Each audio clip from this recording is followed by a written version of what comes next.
What are my first year expectations for Lovie Smith with the Houston Texans? Last season under David Culley, the Texans finished with one of the worst records in the league at 4-13. They ended up hiring Lovie Smith, who was their defensive coordinator and assistant head coach last year. And a lot of people were really surprised with this hiring. Nobody expected Lovie Smith to even be mentioned in the head coaching debate when it came to deciding who was going to be the next head coach to lead this Texans organization. However, the word on the street was that Brian Flores was supposed to be the next head coach for the Texans. However, with his ongoing lawsuit with the NFL and whatnot, that kind of scared the Texans away from wanting to hire him, and they opted to go and hire Lovie Smith, who Lovie Smith impressed them in the interview process. And we already know that Lovie Smith is one of the best and greatest human beings alive. He is a player's coach. Players love playing for him. I actually have a friend of mine who plays for the University of Illinois, and he played under Lovie Smith back in 2020, his redshirt year. He had nothing but great things to say about Lovie Smith. Great leader of men. He's going to build a great culture in the locker room. However, despite the fact that Lovie Smith is a player's coach, that doesn't mean that that's going to equate to wins, because outside of what he did during his time as the head coach of the Chicago Bears from 2004 to 2012 with a 81-63 record and a Super Bowl appearance with Rex Grossman, can't forget to leave that out. His last two head coaching stops after that haven't really been that successful. He was the head coach of the Buccaneers from 2014 to 2015, had an 8-24 record. Then he was the head coach of Illinois, had a 17-34 record. So he hasn't really had a proven track record of winning over the last couple of years. And although Texans fans are going to be like, well, JT, he's better than David Culley because David Culley was inexperienced. He struggled with clock management. I understand that. However, this isn't the Lovie Smith that we saw when he was coaching the Chicago Bears. This is a Lovie Smith that hasn't really been that great his last couple of stops. On top of that, he was the defensive coordinator for Houston, and Houston's defense wasn't good last season. They had one of the worst defenses in the league. Now, albeit they didn't have a lot of talent, this was one of the least talented teams in the league. However, there's nothing really about this hire that brings optimism in a sense. However, this is a move that some people will view as an upgrade, but not a big upgrade. In my opinion, I think it's a lateral move. I don't think that Houston got any better at head coach. As a matter of fact, if you would have brought back David Culley, I don't think nobody's expectations about how Houston will perform this season would change. However, it is worth noting that I think Lovie Smith has assembled a really good coaching staff. He's going to have Pep Hamilton as his offensive coordinator. Remember, Pep Hamilton was really pivotal.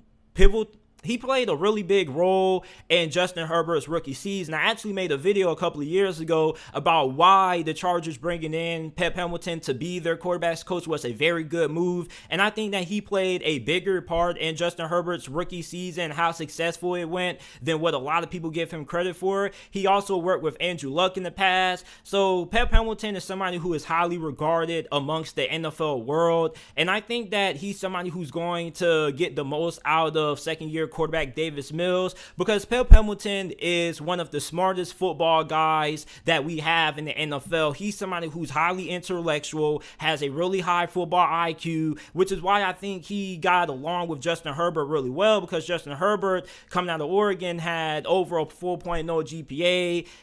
He was really smart, and Pep Hamilton and him hit it off. You look at Davis Mills coming from Stanford, super smart, his own right, high football IQ. I just feel like Davis Mills and Pep Hamilton could do some really big things. Despite the fact that Houston may not have the most talented offense, I feel like from a schematic standpoint, Pep Hamilton is going to be able to maximize at least what he has to work with offensively with this Texans offense. And they do have wide receiver Brandon Cooks, who is the most underrated wide receiver in the league. We heard his name brought up a lot so far this offseason when it came to trade rumors and whatnot. Then you have Nico Collins, who flashed last season. He was the Texans' second leading receiver, and he could end up having a breakout season for the Texans this year. Then you have rookie wideout out of Alabama, John Metchi, who could be a solid contributor year one. I felt like John Metchi was a little bit overly criticized during the draft process because he didn't really have the athletic ability that you would want. However, he has a lot of good traits that translates well to the league, despite the fact he's not the most explosive athlete. He's a pretty good route runner, has really good hands, and he's a little bit better after the catch than what many people give him credit for. So the wide receiving core, although it's probably going to be viewed upon as one of the worst in the NFL, I don't think it's going to be that bad. Then on top of that, you have Brevin Jordan, tight end out of Miami, who they drafted not too long ago. I also think that he could be a little bit of a contributor as well on the offense. The offensive line scares me. You don't really know what you're going to get out of it. At the running back position, you have Marlon Mack, Damian Pierce, and Rex Burkhead. I think that Damian Pierce has potential to end up being either the best or the second best rookie running back this season when it's all said and done, because out of all of the rookie running backs, I think he's in a position where he has the opportunity to get the most reps because he only has to beat out Marlon Mack, who had a pretty good tenure with the Indianapolis Colts before he went down with that injury. Then you look at Rex Burkhead, who is more of a pass catching back in a sense. So for Damian Pierce, this guy reminds me a lot of Nick Chubb. He runs hard, he runs tough. There was a play, I forgot which game it was, that his helmet got knocked off and he just kept on running. The dude is a freight train. He's a monster. I'm really excited to see what he does this season with the Houston Texans.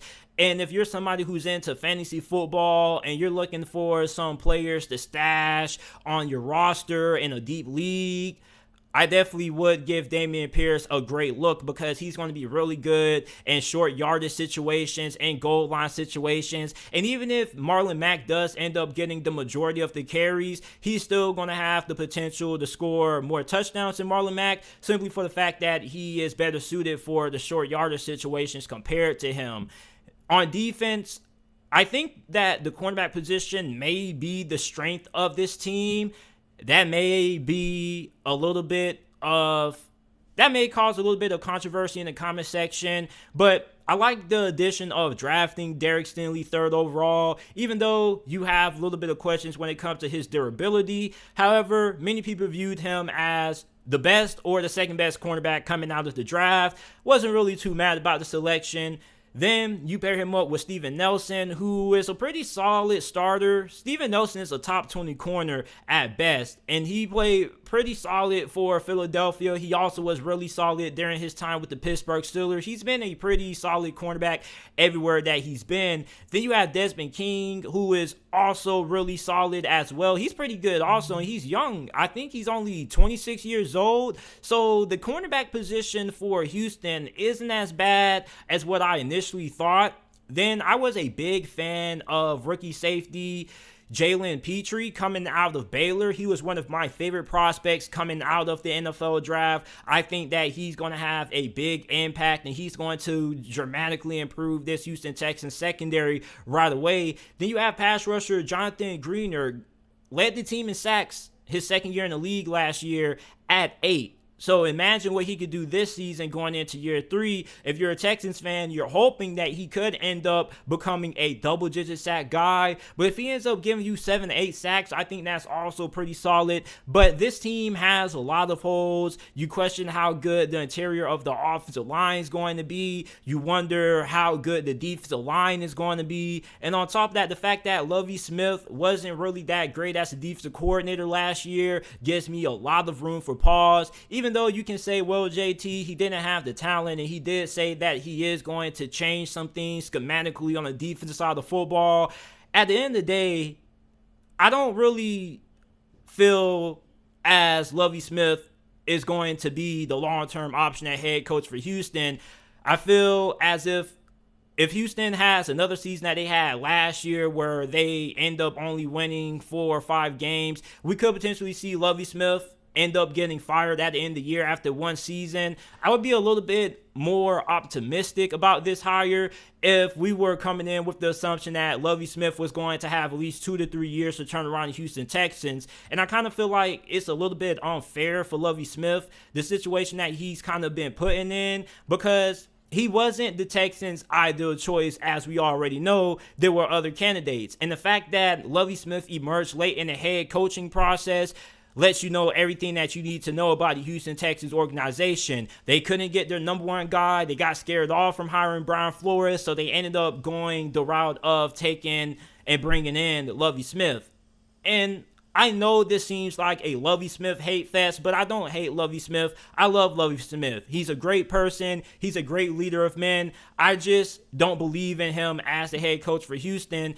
And I think it's really reasonable to expect Houston to be in the same place they were at the end of last season, again at the start of 2023, looking for another head coach. But hey, you guys let me know what are your first year expectations for the Houston Texans. I think they're probably going to end up picking in the top 3 of the draft, and I think that they're still going to be one of the worst teams in the league.